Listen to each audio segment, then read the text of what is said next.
Shalom, Apostle Tahar coming back at you with this truth, giving all praise to Yahweh Shem Yahushai. And I'm going to entitle this Satan or Satan's nukes would wipe out the East Coast.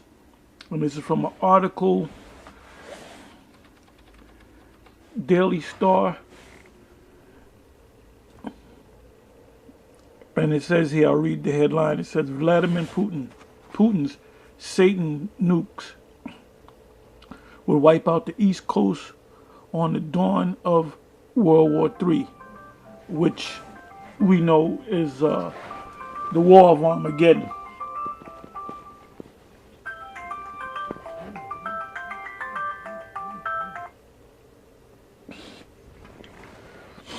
Anyway, it says Russia's nuclear arsenal could completely decimate the eastern seaboard of the United States, of the U.S.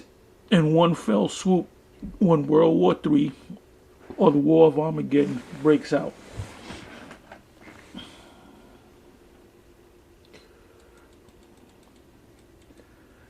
And I'll leave you the link to this site in the description box. And there's a video that goes with this link. And this was published October 24th, 2016, so that's today. It says Vladimir Putin's superpower sits on the largest nuke stockpile in the world, and its most powerful missile is the SS-18, better known as Satan or the Satan. You know, you think about the scripture in Matthew, the book of Matthew, where it speaks about if Satan, fights against Satan or comes against Satan, how can their kingdom stand? So you have these two powers, and the one power is going to destroy the other power. It says Russia is believed to have 55 of the weapons in service, but experts have warned as little as 5 could make ash out of the east coast of the U.S. It goes on to say these weapons are said to make the nuclear bombs dropped on Hiroshima and Nagasaki at the end of World War II look like pop guns. More than 4 million people would die if a Satan carrying its maximum payload would launch at central New York.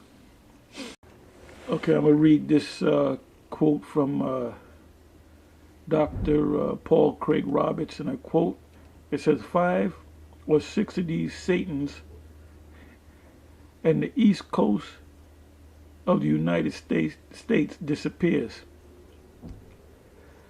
Now it says 5 of them, which is 10% of the 50 or 55 of these SS-18s. In the book of Revelation, it speaks about the 10th part of the city fell. So you're talking about these 55 missiles, if shot on the United States, would totally destroy the United States. And they mentioned 5 of them, or 5.5 or 6 would destroy maybe about 10% of this country. Anyway, I'm not going to go into a whole bunch of scriptures, but I'm going to go into one scripture, and this is 2nd Ezra, the 16th chapter. Now, Revelation, the 16th chapter, maybe I should get it. Anyway, it speaks about Armageddon. In Revelation, see, now I got to go to these scriptures here.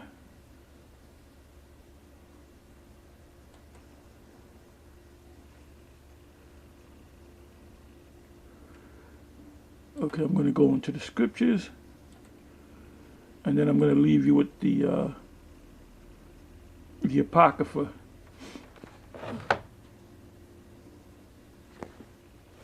let me go to Revelation 20.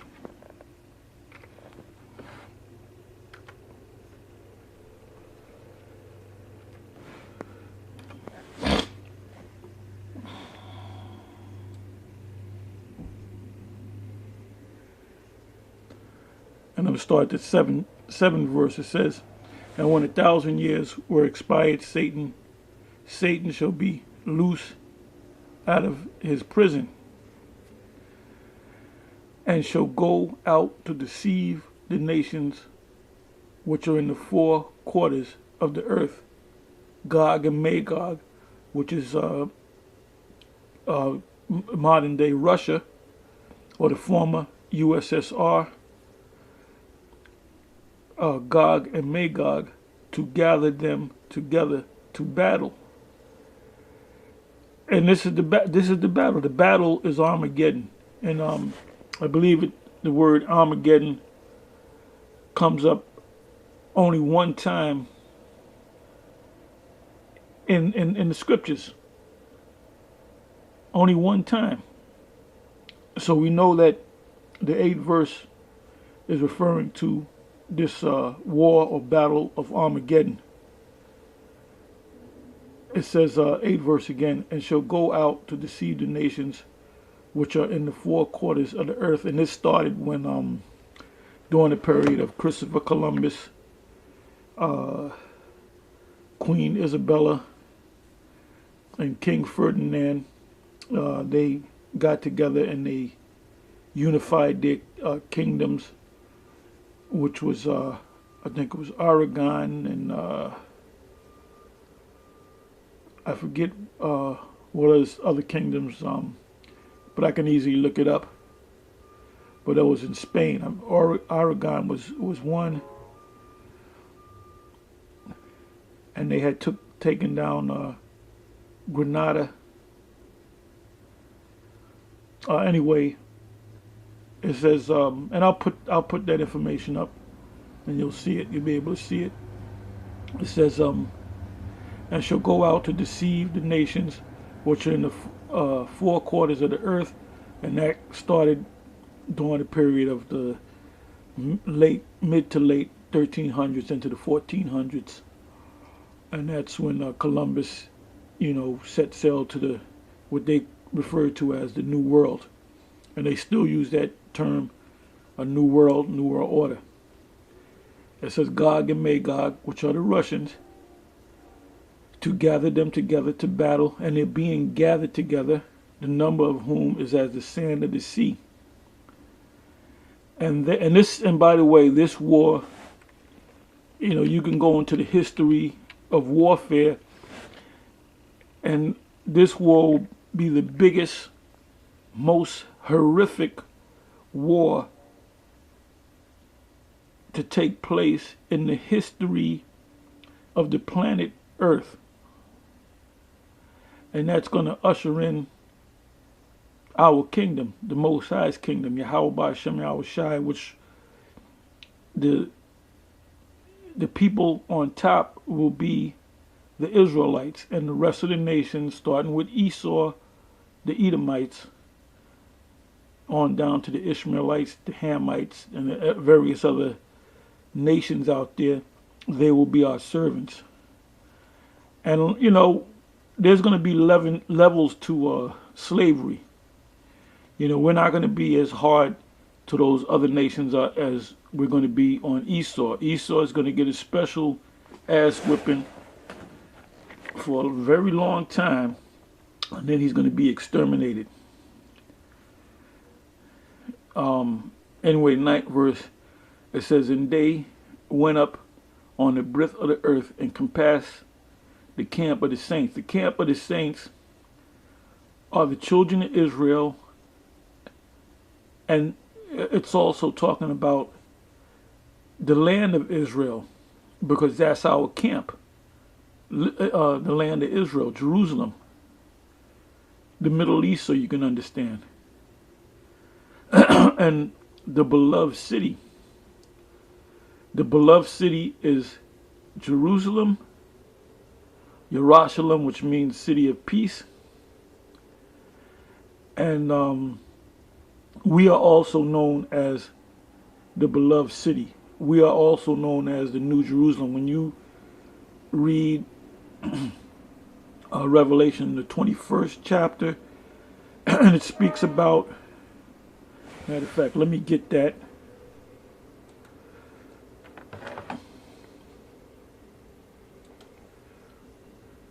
Okay, it says, Revelation 21, verse 1, it says, and I saw a new heaven and a new earth, for the first heaven and the first earth were passed away. We are that new heaven and new earth, the new kingdom. It's a people before it's an actual place. It says, for the first heaven and the first earth, which the first heaven and the first earth represents Esau's rulership. If you go to second Ezra's, matter of fact, I'm going to go to it.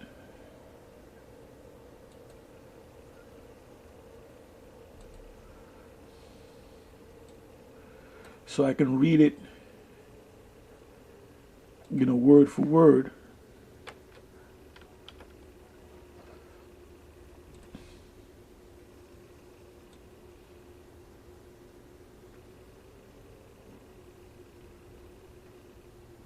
I'm going to start from the 7th verse. This is 2nd Ezra's chapter 6, verse 7. It says, I answered and said, what will be the dividing of the times? And when will be the end of the first? We read in Revelation 21, for the first heaven and the first earth were done away. It says, or when will be the end of the first? Now it says first age and the beginning of it, and the beginning of the age that followeth. So what age are we in? We're in the age of, and this apocrypha is written a little different than the apocrypha that you normally read out of. The wording is a little bit different. But age represents a certain amount of time and a rulership. So we're in Esau's age, or the age of the Edomites. That's a new one. The age of the Edomites. The age of Esau. It says 8th verse. He said to me, from Abraham to Isaac, because from him were born Jacob and Esau. And Jacob and Esau are the two most important peoples or nations in the history of the world. At the end of the day, it's all about Jacob and Esau. It goes on to say, for Jacob's hand held Esau's heel from the beginning. And that represents that ultimately you will be brought down. Now Esau is the end of this age, and Jacob is the beginning of the age that followeth.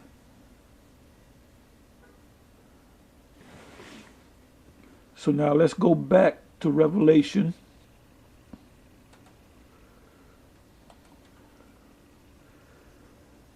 Let's go back to Revelation 21. And let's read that again. Now we have a better understanding. It says, and I saw a new heaven and a new earth, for the first heaven and the first earth were passed away, and there was no more sea. And I, John, saw the holy city, which are the children of Israel, New Jerusalem, which are the children of Israel, coming down from the Most High out of heaven. Why will we be coming down from the Most? And by the way, these Israelites are the elect of Israel, not all of Israel. Because the majority of Israelites that are on the soil of America will be destroyed. So we will go down and have children and replenish the earth with our children. And it says, second verse again. And I, John, saw the holy city, New Jerusalem, coming down from the Most High, the heaven, prepared as a bride adorned for her husband. Now you can read Matthew 25, where it speaks about the 10 virgins, 5 were wise and 5 were foolish.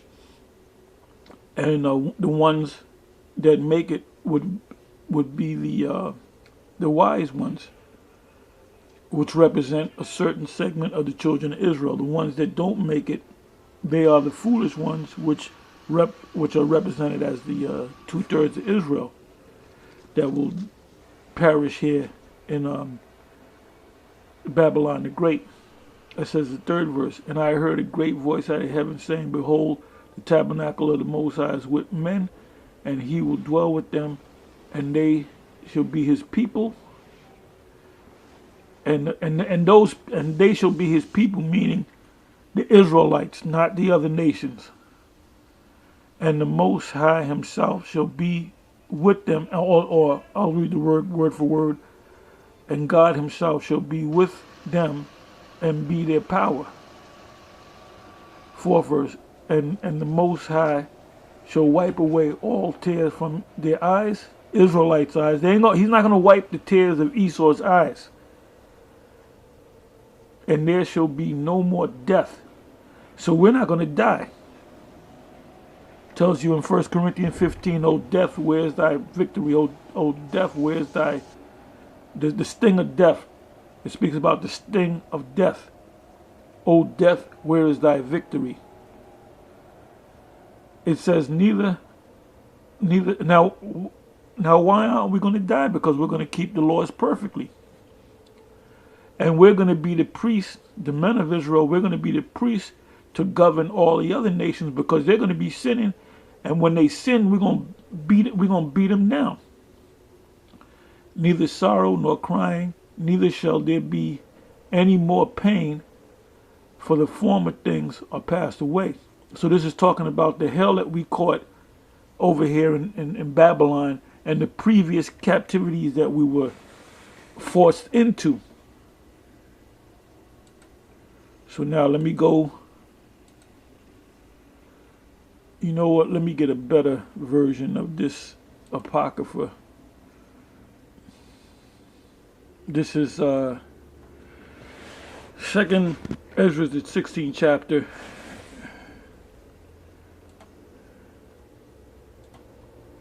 And put this in my favorites.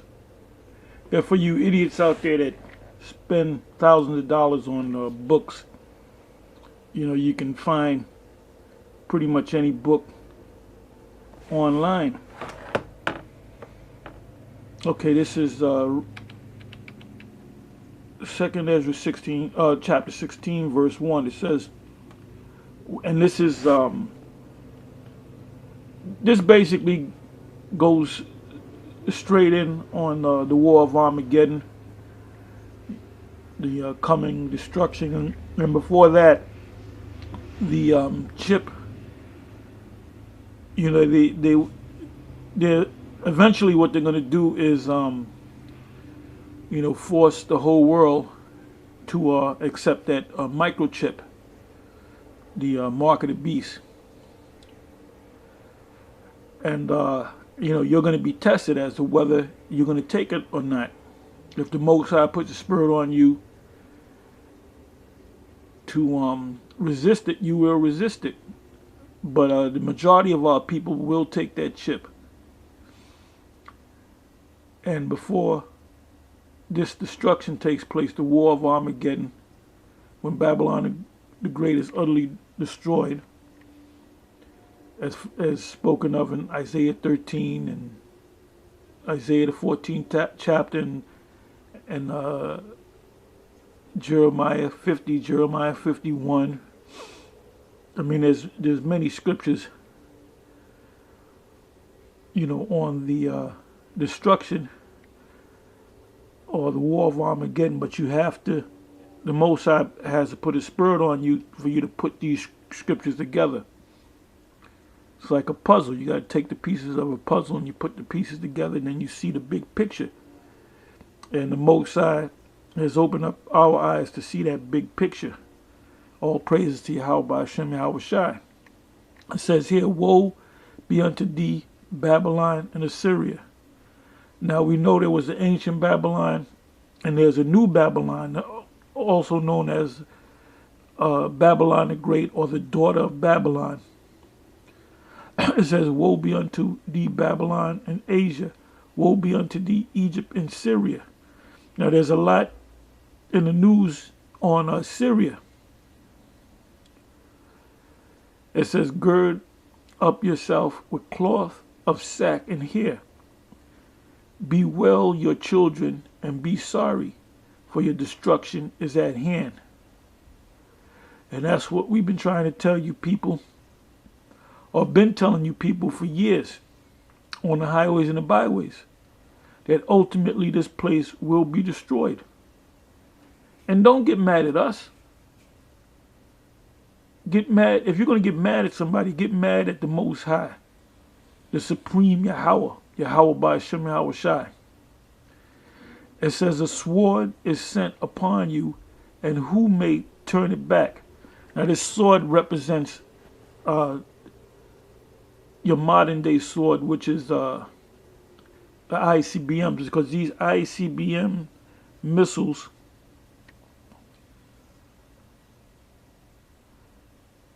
will destroy this place. You know, keep your eyes on the Middle East. Keep your eyes on Syria. Watch the news. You know, you can watch a CNN for breaking news, and you can go to your, you can go to RT, you can go to any of these news outlets, whether they be online, and you watch the news, and you filter it through the scriptures.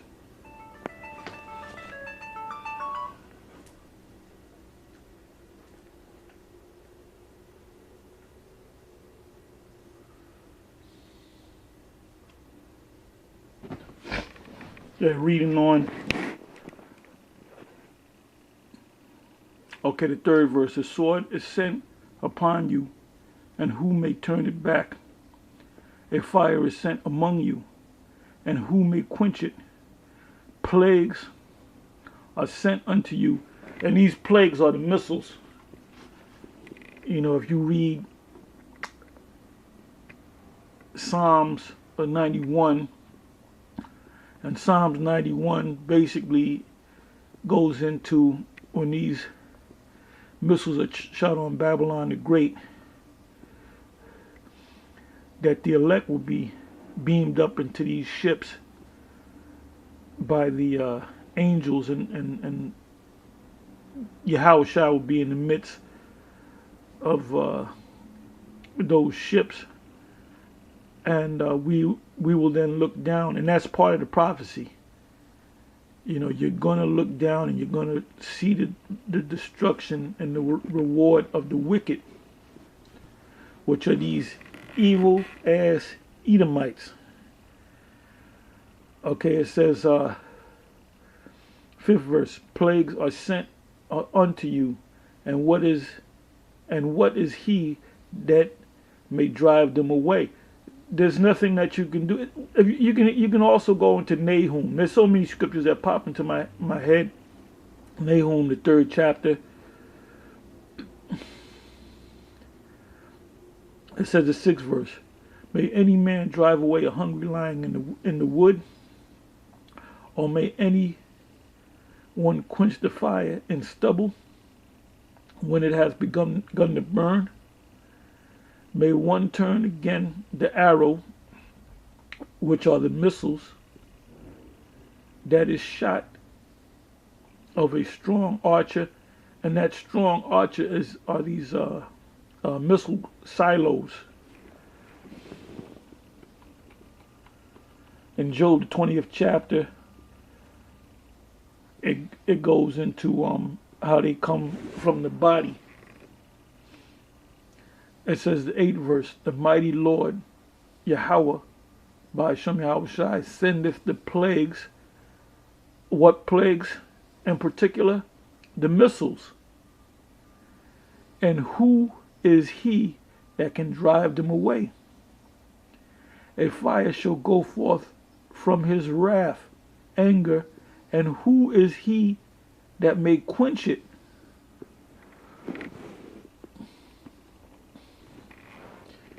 He shall cast lightnings, and who shall not fear? He shall thunder, and who shall not be afraid?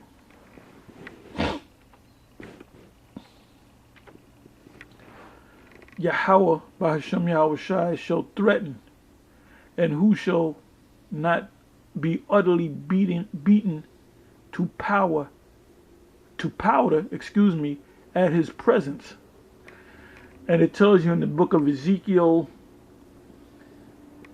it tells you that he will be in the presence of these missiles. It tells you in the book of the Hebrews, that the Lord is a consuming fire.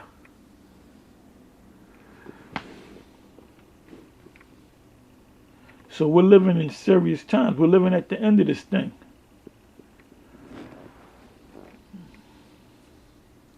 It said the earth quaketh, and the foundations thereof.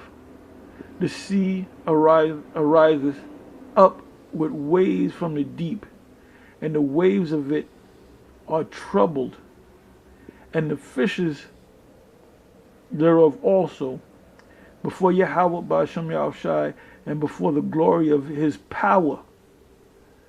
For strong is his right hand that bendeth the bow. The bow would be the bow represents the silos which are in the earth. His arrows, the missiles that are that he shooteth are sharp, and shall not miss when they begin to be shot into the ends of the earth. Now the Yahushua told the apostles that they would prophesy in Jerusalem, Judea, and in the uttermost parts of the earth. The uttermost part of the earth, the other side of the earth, was right over here. So the missiles are going to be shot over here. It said, behold, the plagues are sent, and shall not return again until they come upon the earth. So they go out into the outer atmosphere, and they go from one continent to another. That's why you have that term ICBM. That's an acronym for Intercontinental Ballistic Missiles. 15, the fire is kindled and shall not be put out till it consume the foundation of the earth. And that's why when you go back to Isaiah the 13th chapter, it speaks about the destruction of the whole land, meaning the whole land of Babylon the Great, the daughter of Babylon. 16, like as an arrow, which are the missiles, ICBM missiles, intercontinental ballistic missiles, Satan, which is shot of a mighty archer, returneth not backward. Even so the plagues, the missiles, that shall be sent upon earth shall not return again.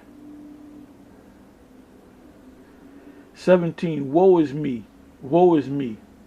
Who will deliver me in those days? So that's Ezra, the priest, high priest, and prophet. You know, he saw these things happening, and he wrote them down. He scribed them down, and he was afraid. He was like, am I going to be saved out of this? And yes, he is going to be saved out of this because he's a man of the Lord. 18, the beginning of sorrows and great mournings, the beginning of famine and great death. Now, you can go a chapter back to 2nd Ezra, the 15th chapter, and it goes into the horrific famine that will hit this place. And it's already, people in Venezuela are already experiencing 2nd Ezra, the 15th chapter. And, if you watch the news, they block that from the news. Esau, he's known in his media to censor things. 18 verse again, the beginning of sorrows and great mournings, the beginning of famine and great death, the beginning of wars. Because what you're involved in, what you see now in the news is wars and proxy wars. Proxy wars meaning you have two nations fighting, two sovereigns fighting, and another sovereign gets involved in that, and that turns into another war, which is a proxy war, a next war. And the powers shall stand in fear, meaning the government, the ruling bodies of the earth, they're going to stand in fear. It says the beginning of evils. And the word evil means ill time or bad time. What shall I do when these evils shall come? So the word evil is different from the word wicked.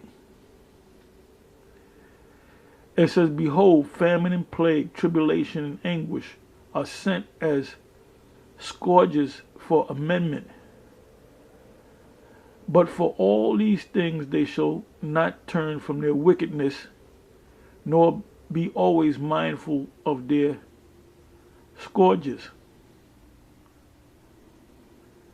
Behold, victuals shall be good cheap upon earth, that they shall think themselves to be in good case, and even then shall evils grow upon earth. And we're experiencing that right now as I read this.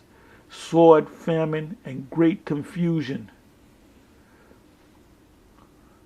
Because when these things start to escalate, you have these various different schools of thought. You have the various religions, the Baptists, the Methodists, the Roman Catholics. You have the black consciousness community. You have the Moors. You have Islam. And when these things begin to take place, they're going to be looking for answers. And we here at Great Millstone, we have all the answers. So this is not going to be a shock to us. And by the way, everybody wants to down the Bible like it was written by the white man and the Bible's been tampered with and this, that, and the third. Well, they didn't tamper with the mark of the beast part, and they didn't tamper with the Armageddon part. So when that mark of and by the way, the Bible is the only book that prophesied going back 2,000 years ago that the whole world will receive a mark. Anyway, I'm going to read this last scripture, maybe the last two scriptures, and I'm going to close it on that. It says, for many of them that dwell upon earth shall perish of famine. Go a chapter back to 2nd Ezra 15 chapter and read that whole chapter. And cannibalism is going to make a big comeback, by the way. You people that have your mountaintop retreats, you're going to wind up eating your babies. If your wife drops dead, you're going to wind up eating her. And they showed you that a good movie to see is The Road with Viggo Mortensen.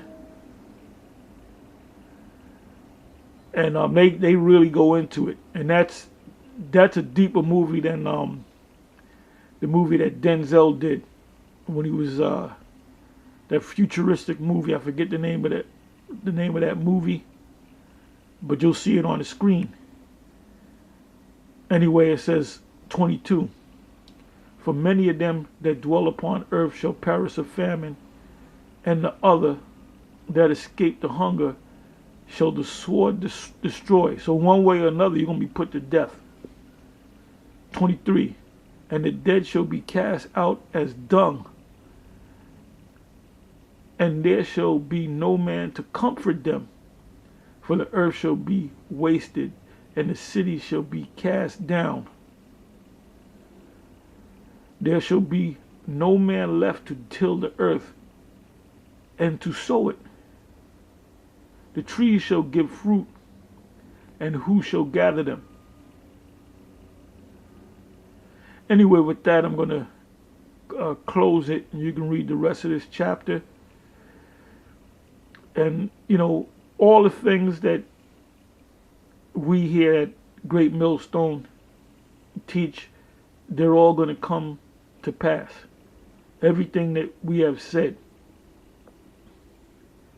And then you shall know there has been a prophet or prophets among you. Anyway, with that, I'm going to say shalom.